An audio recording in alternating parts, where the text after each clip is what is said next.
which is the same thing that the major religions heads are really talking about. The Pope talking about possibilities of AIs having souls, extraterrestrials. They're unraveling their own foundations that they've sold generationally to people. And it's almost like that they want to do that so that everybody is so rattled, they'll take and cling to the new system of things, which involve a beast system and a mark of a beast, whether you're religious or not, because it is a system built by humans or maybe an AI.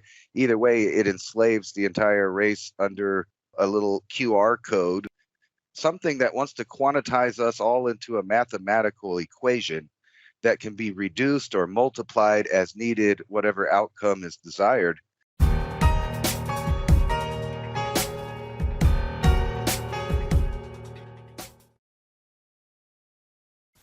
All of this Biden inflation tax talk, what's it really about?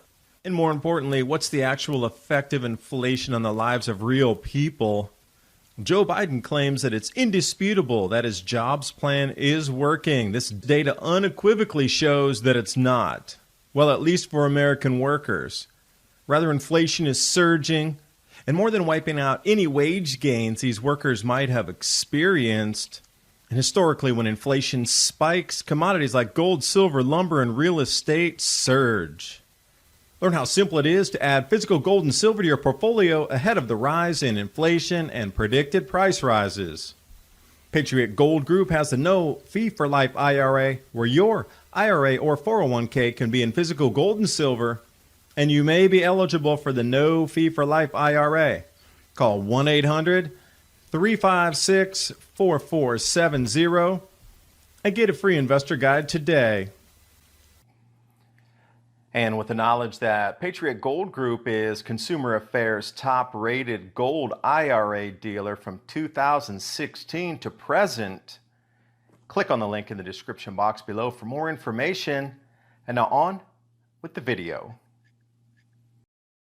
And I do welcome you this evening, this morning, or this afternoon, wherever you reside on this beautiful blue planet, spinning through the spiral arm of our Milky Way galaxy, on the journey through the universe. Most important issue of our world at the moment, cold weather crop losses, food prices, food unavailability, decreasing crop yields, and the hoops and hurdles that are being put in place to stop you from accessing food. Cold weather, crop loss, and the crop losses we're enduring across the planet really are the key to every other dot that you're seeing manifest spider web of globalist control. New York, I couldn't believe this. I had to double check to make sure I even was going to make a true statement here. So I went to the New York National Weather Service. The first time ever since 1870 that they have put a flash flood warning in Brooklyn, New York, and Queens, New York. And it's very similar to what was seen in China, where the subways were filling up with water, trapping people down in the subway cars. Well, you're starting to see a lot of similarities, like that much rainfall in China that had trapped people, and then how many people were trapped in the underground tunnels, underground parking garages, elevators that were down several floors. And we're seeing the same in what was considered the subway or the MRT. A lot of images, movies coming out over in China, but now we're seeing it here in the United States. Crustal anomalies going on, and crustal anomaly just means strange things happening with the crust that can't be explained, so there always needs to be some far-fetched weird excuse. Farmland just uplifted 30 feet, and we saw cracks and fissures miles long and hundreds of feet wide in Arizona, and the Earth's crust is beginning to fracture and split as we get into the second magnetic field. You know, these two things seem to go hand in hand like a teeter-totter, like a balanced scale. The more crop losses and the heavier the amplification is to crush infrastructure, the more the control mechanism comes in play, because hungry people have nothing left to lose and they're going to be unruly and uncontrollable. So this access to food is going to be the most important thing. So for me, everything that we're seeing out here is a giant, grandiose stage play with the main mechanism and the main objective to get everybody limited and controlled into food access points, how much food you will access, how you will be allowed to access it, and other things that you will have to do to gain access to food. Because the elitist globalists understand that the amount of food we're growing this year isn't enough to feed the full planet. Still a sliver of backup from the last couple of years. But if we have another year like this, which is definitely forecast coming up in 2022, it's going to send shockwaves through the global society that most people will realize we got a huge problem, because if it happens in 2023, we're going to go below and out of the stockpiles. And at that point, what is grown is all the world is what it gets. So this is the direction we're moving to. So understand where we're going with the food. At the end of it, 8 billion people, there will not be enough. Now, I'm going to say that with a hold breath. I'm going to hold my breath when I say this.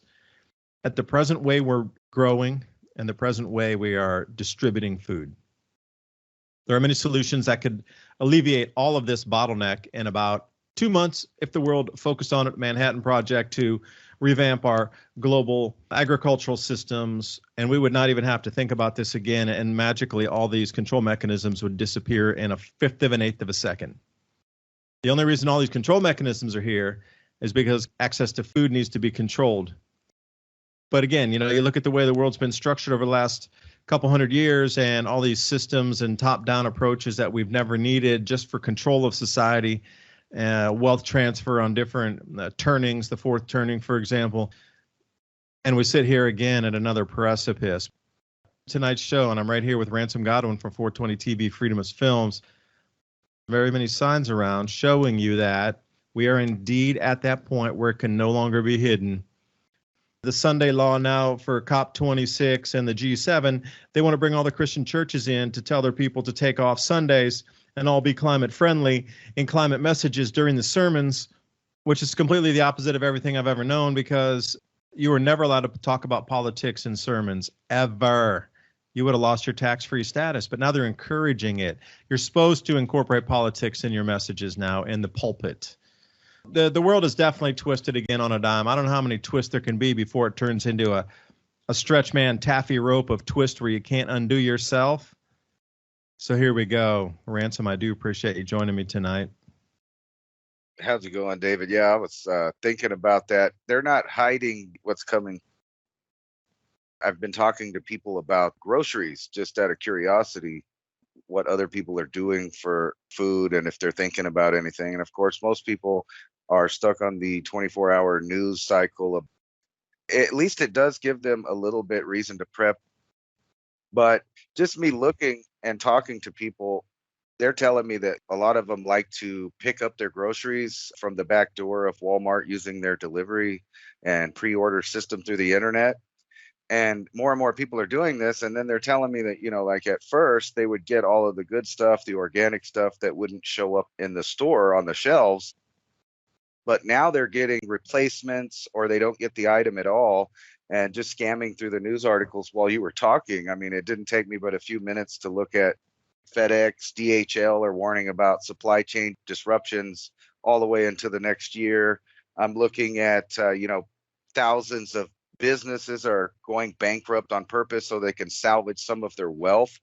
And then just this is a good clue right here, this article by Zero Hedge that was surveying a bunch of people about how they travel with their business, and it's almost plummeted where people are not traveling for business. And just these little clues and cues tell me that if there's no distribution and people are not traveling to make deals, that means small companies, including the ones that distribute food, are not making deals and they're not getting their products to market. This is happening all over the world. It's a complete communist shutdown of products. It's not just going to be the food.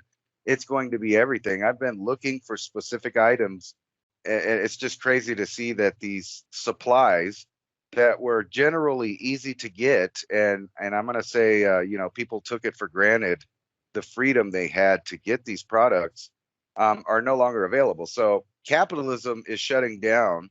People are losing their inherited wealth one way or another. Either they're spending it to survive, or they're losing it by not keeping their properties and making their properties produce.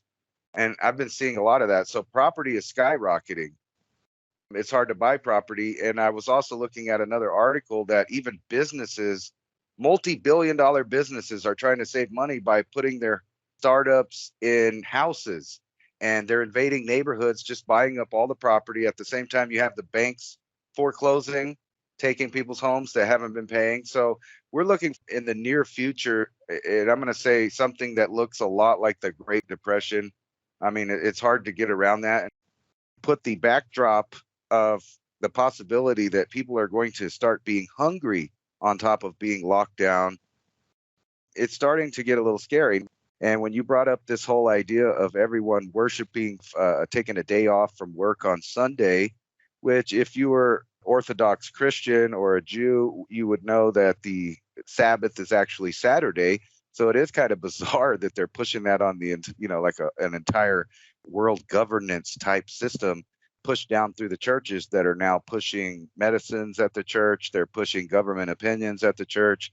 So you're going to have to decide for yourself if the religious center that you go to is actually that kind of religious center, or is it just another government mouthpiece, not unlike mainstream media at this point.